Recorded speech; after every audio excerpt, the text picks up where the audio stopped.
Praise the lord. సత్యవాక్యం మత్తయి సువార్త 5వ అధ్యాయం 38, 39 వచనాలు. కంటికి కన్ను, పంటికి పళ్ళు అని చెప్పబడిన మాట మీరు విన్నారు కదా.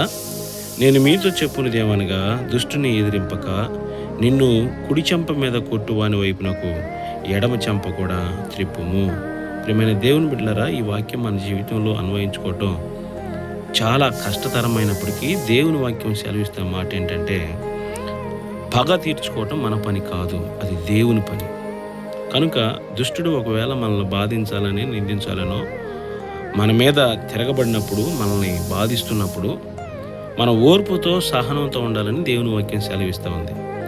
ఓర్పు, సహనం అనేది ఒక గొప్ప కార్యాలను చేస్తుంది.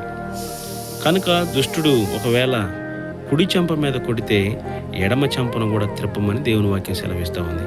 దీనిలో యేసు ప్రేమ కనబడతా ఉంది. కనుక మనం పగ తీర్చుకోవాల్సిన పని లేదు, ఎదుటివారి మీద మనం కోప్పడాల్సిన పని లేదు. పగ తీర్చువాడు, తీర్పు తీర్చువాడు మన ప్రభు అయిన యేసుక్రీస్తు. కనుక సహనం కలిగి, ఓర్పు కలిగి బ్రతికితే దేవుడు మన పట్ల గొప్ప కార్యాలు చేస్తాడు. అట్టి కృప, ఆ దయగల దేవుడు మనందరికీ దయచేయును గాక. ఆమేన్.